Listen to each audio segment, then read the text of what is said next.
Yat kripa tamahang vande parama ananda madhavam trinadapi sunichena tarar iva sahishnuna amanina manadena kirtaniya sada hari Hare Nama Hare Nama Hare Nama eva kevalam kalau nastyeva nastyeva nastyeva gatir anyapa Guru Mukha Padma Vakya Chitete Koriya Aikya Arna Koriho Mane Asha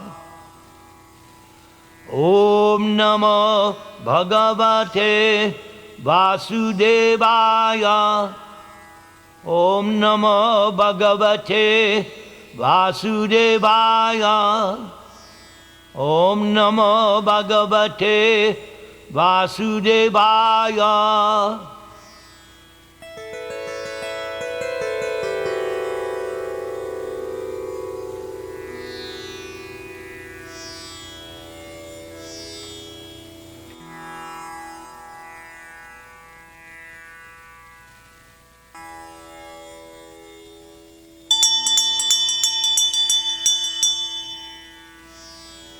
The disappearance of Lord Krishna.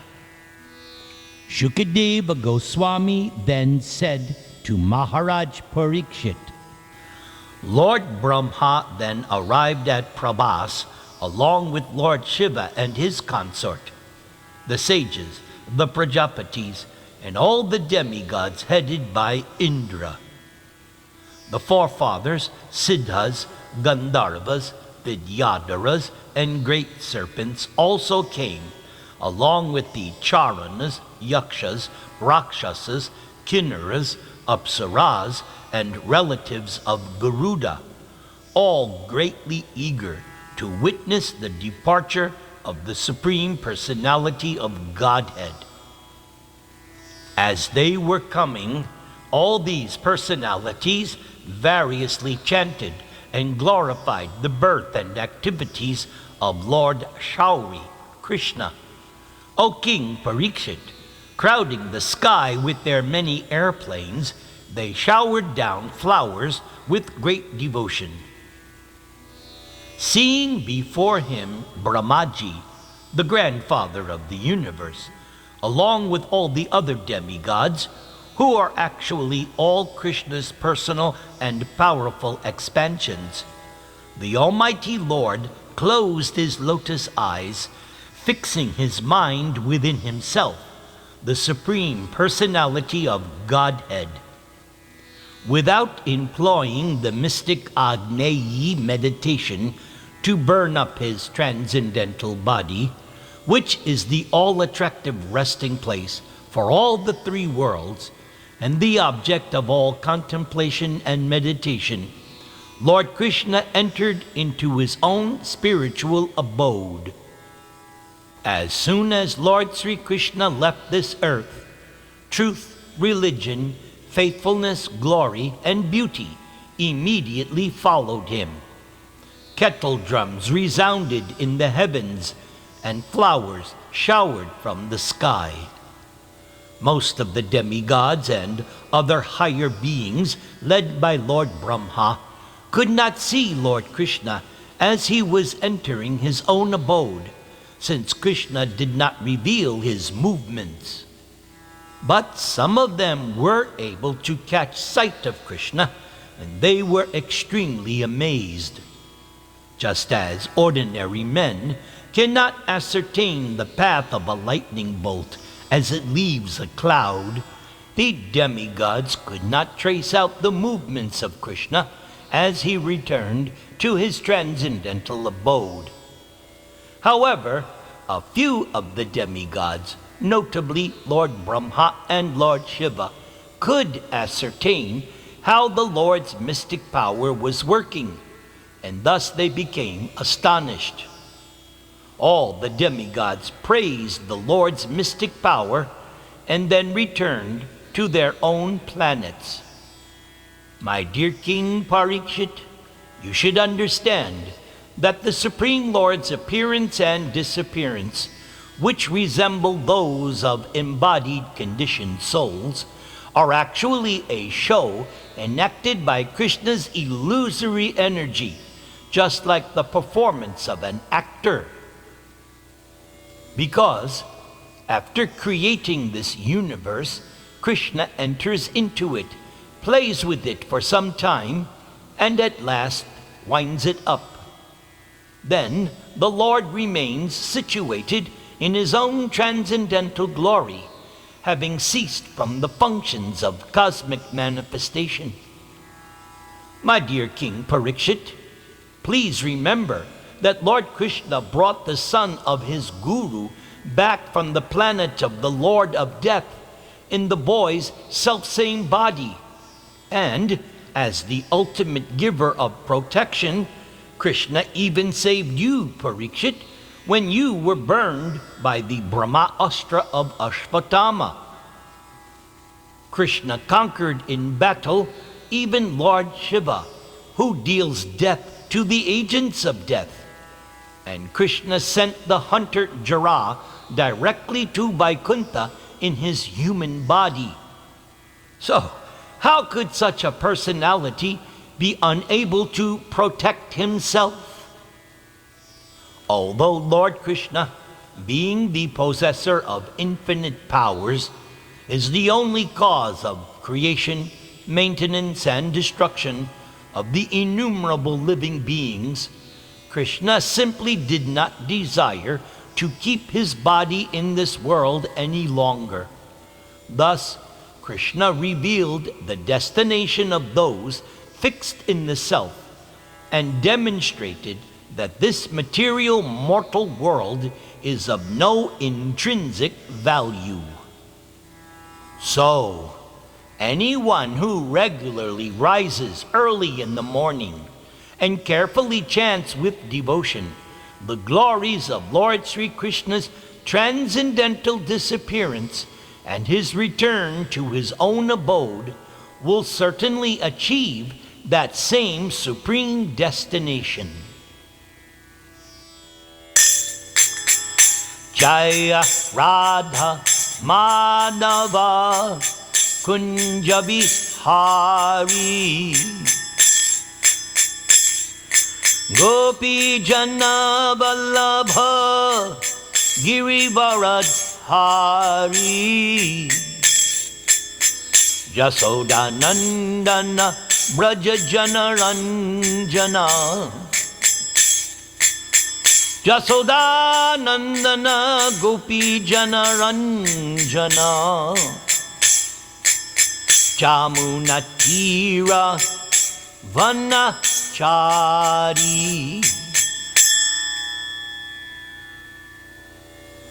Finale. Shukadeva Goswami then said, as soon as Dwaraka reached Dwaraka, he threw himself at the feet of Vasudeva and King Ugrasena, drenching their feet with his tears, lamenting the loss of Lord Krishna.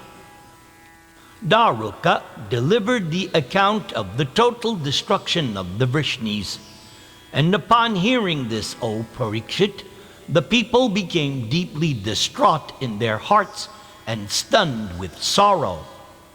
Feeling the overwhelming pain of separation from Lord Krishna, they struck their own faces while hurrying to the place where their relatives lay dead. When Devaki, Rohini, and Vasudeva could not find their sons, Krishna and Balaram, they lost consciousness out of anguish. Tormented by separation from Krishna, Vasudeva and Devaki gave up their lives at that very spot. My dear King Parikshit, the wives of the Yadavas then climbed onto funeral pyres, embracing their dead husbands. The wives of Lord Balaram also entered the fire embracing his body, and Vasudev's wives entered his fire, embracing his body. The daughters-in-law of Lord Hari entered the funeral fires of their respective husbands, headed by Pradyumna. And Rukmini and other wives of Lord Krishna, whose hearts were completely absorbed in Krishna, entered his fire. Arjuna felt great distress over separation from Lord Krishna, his dearmost friend.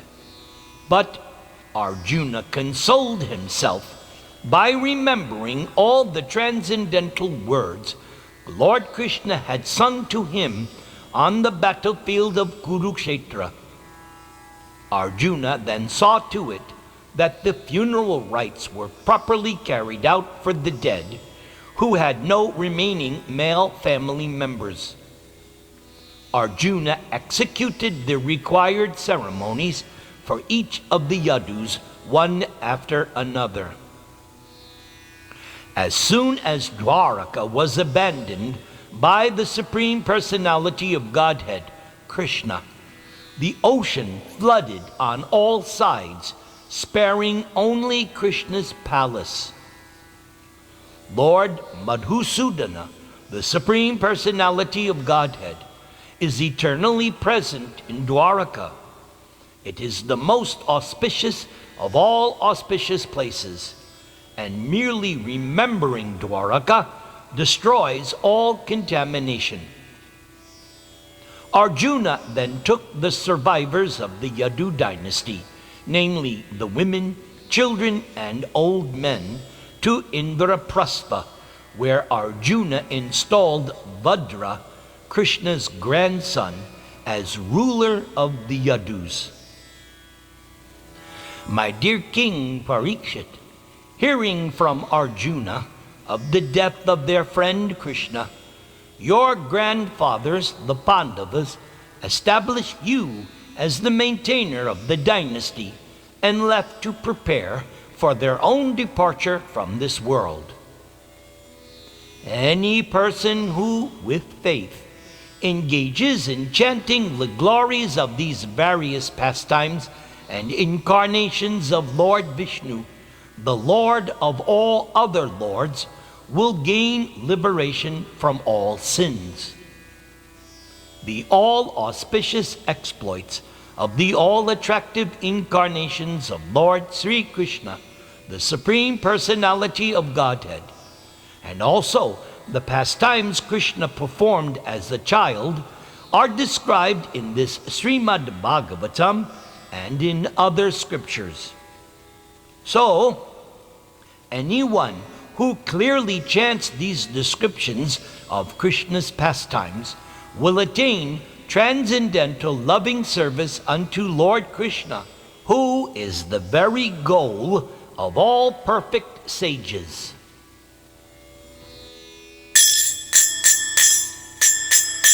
Guru Mukha Padma Vakya Chitete Koriya Aikya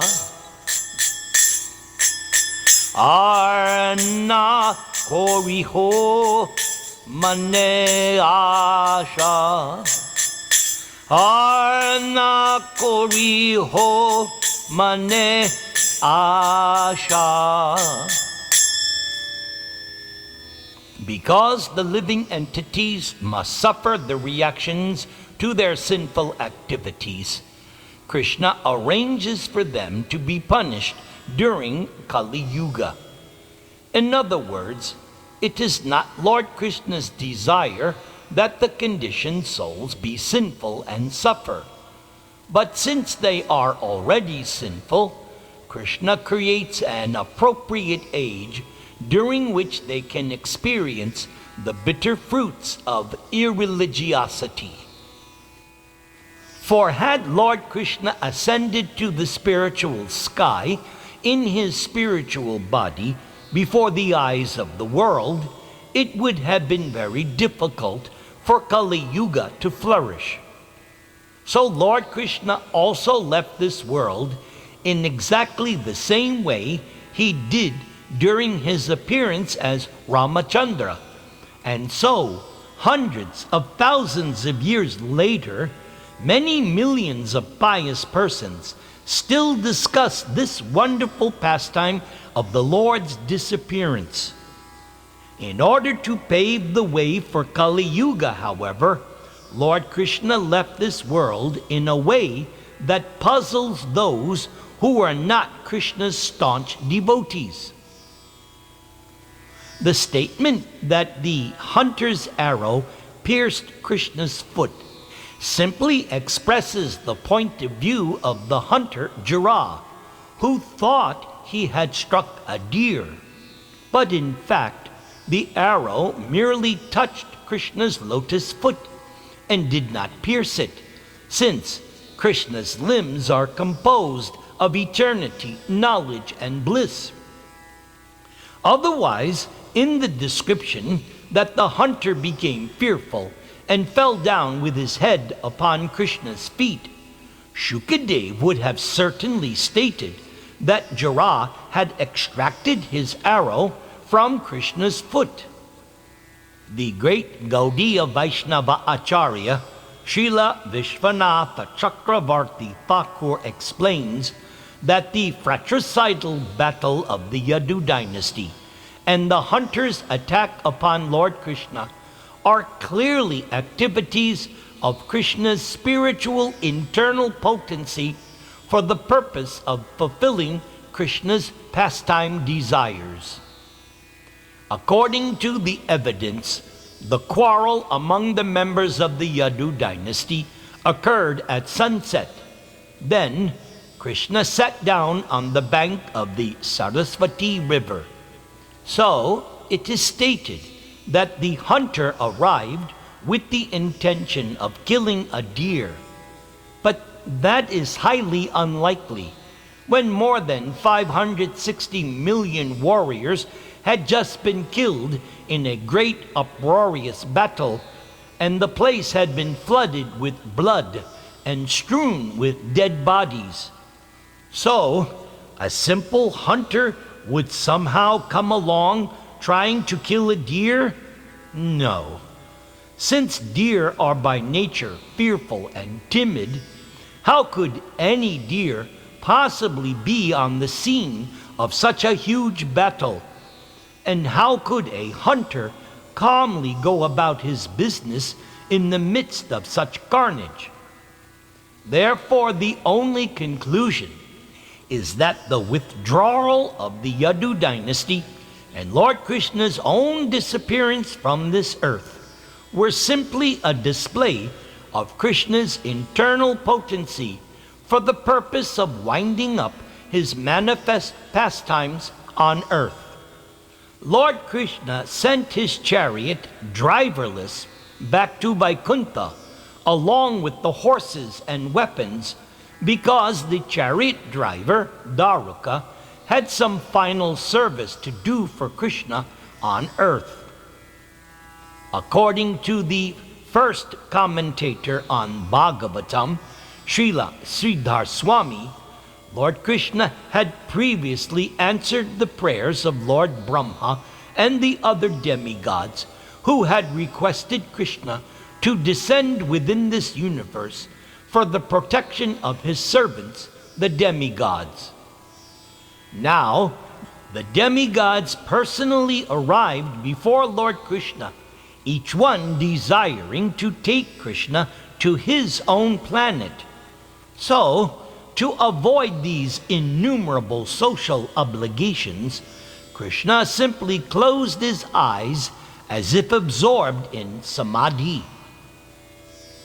The great scholar Srila Jiva Goswami adds that Lord Krishna closed his eyes in order to instruct yogis how to leave this mortal world without any attachment to one's mystic opulences.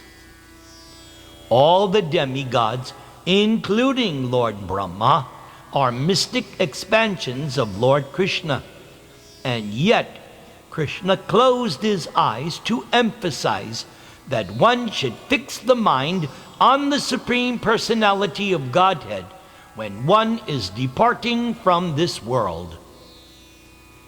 Finally, according to Srila Sridhar Swami, all the demigods were jubilant because each one was thinking Lord Krishna was coming to his own demigod planet.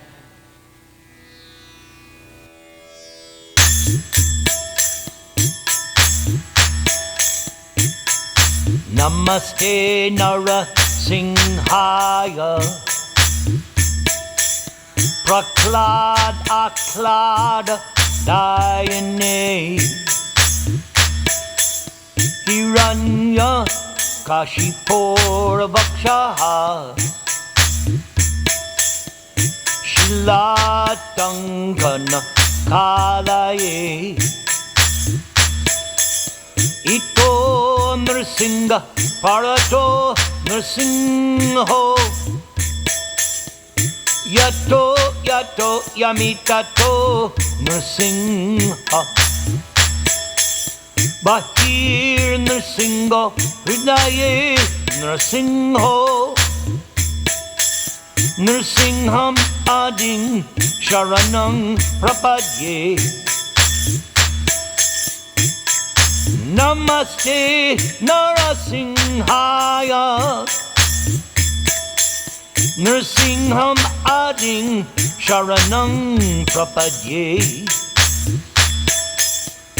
Tavakara Kamala Vare Nakam Adbhuta Sringam Dalita Hiranyakashipu Tanu Bringam Keshavadrita Narahari Rupa Jaya Jagadisha Hare Jaya Jagadisha Hare Jaya Jagadisha Hare Keshavadrita Narahari Rupa Jai Jagadisha Hare Jai Jagadisha Hare Jai Jagadisha Hare Jai Jagadish Jai Jagadish Jai Jagadisha Hare Jaya Jagadisha Hare Jaya Jagadisha Hare Jaya Jagadisha Hare Hare Krishna Hare Krishna Krishna Krishna Hare Hare Hare Rama, Hare Rama, Rama Rama, Hare Hare.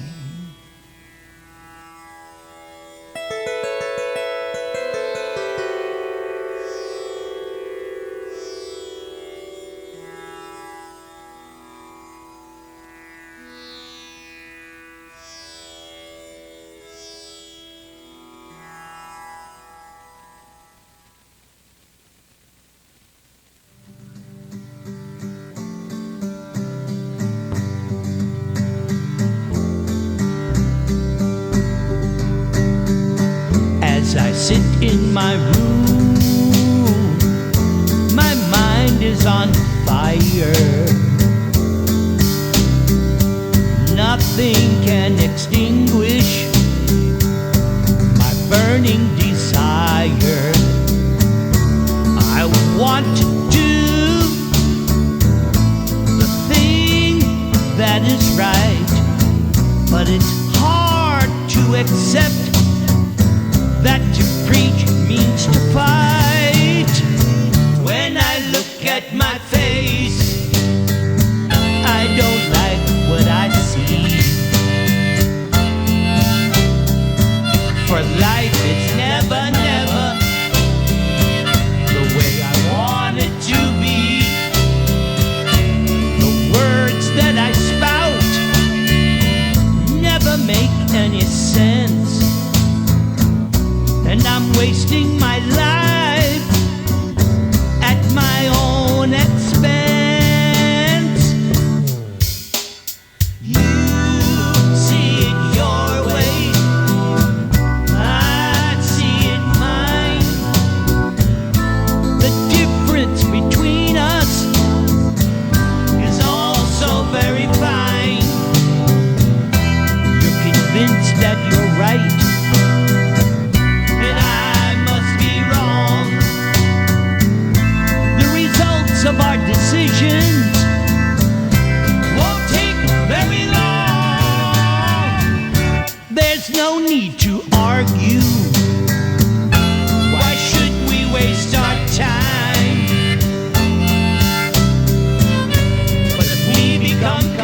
a crime. For life is but a lesson, forcing us to learn.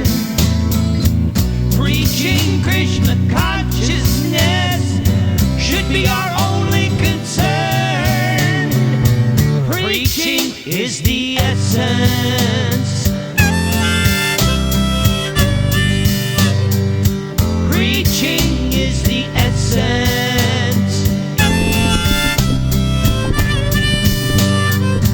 Preaching is the essence. Preaching is the essence.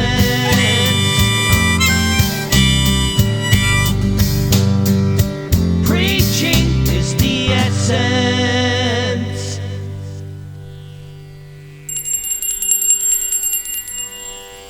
Everyone is eligible to become Krishna's devotee. One simply has to be trained according to the approved process. It is the work of Krishna's confidential devotees to turn everyone into a Krishna Bhakta. If the confidential devotees do not take up the task of elevating everyone to Krishna consciousness, then who will do it? Those who claim to be devotees but do not engage in Krishna's service to elevate all living creatures to Krishna consciousness are to be considered Kanishta Adhikaris, people in the lowest stage of devotional service. But when one rises to the second platform of devotional service, one's business is to propagate Krishna consciousness all over the world. Those who are active in the Krishna consciousness movement should not remain in the neophyte stage, but should rise up to the platform of preachers, the second platform of devotional service. Devotional service is so enchanting that even the first-class devotees, the Uttama Adhikaris, also come down to the second platform to preach and render service to the Lord for the benefit of the whole world.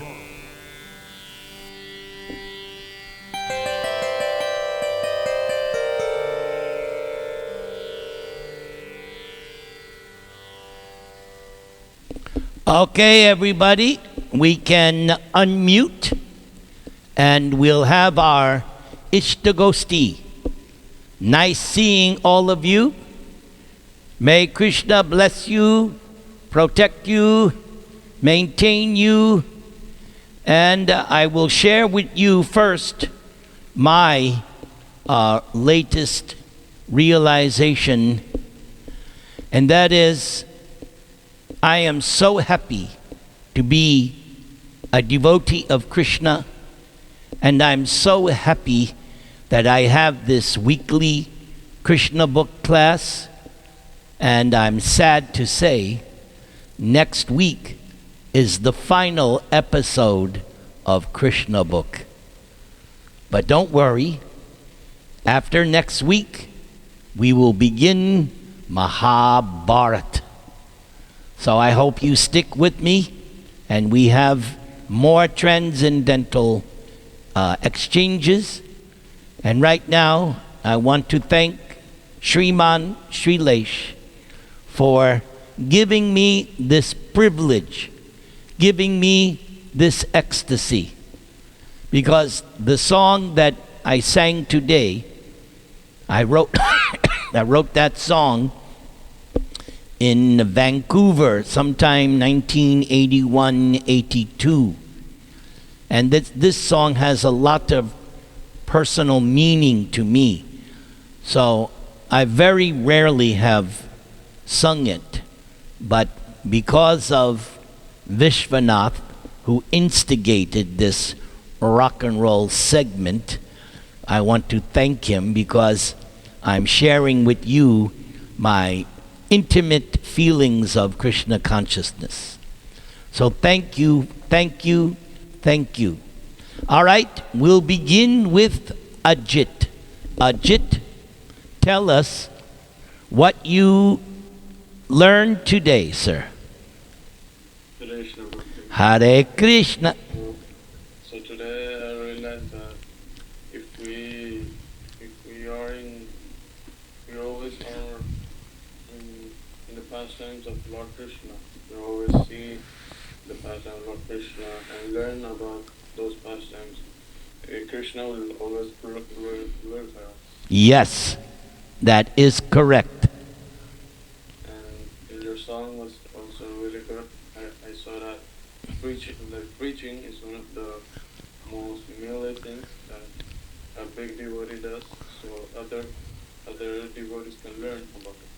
Yes, and I predict you will also become a big preacher. I see this for you in the future. Because what did Prabhupada teach us?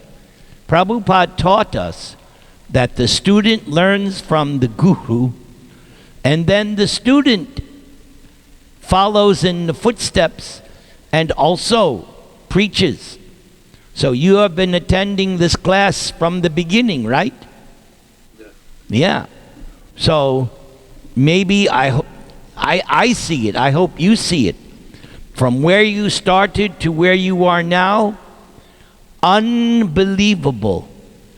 And as you get older and you stick with us, you are going to become so empowered. So I hope that you will deliver all of Panama by your staunch preaching. May Krishna bless you and protect you. Krishna.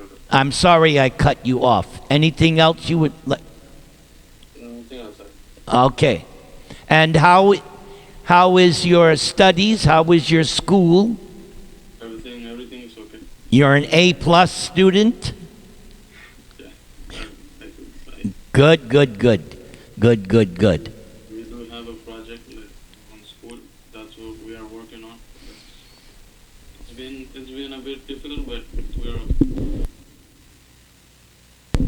Thank you, Ajit. All right, let's go to the bottom. Let's go to Abby. Come in, Abby. Hare Krishna. Hare Krishna. Sorry, I logged in a little late, and I was having a hard time catching on where we were.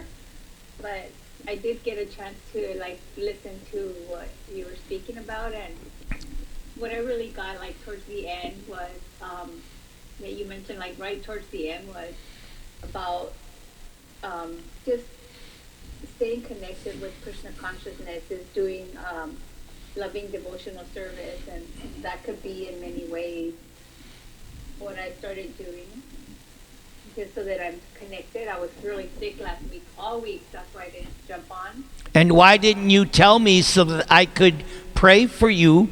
That's one of the perks of being a Krishna book student. You have privileges. Just like, when you are a platinum member with an airline, you get certain perks.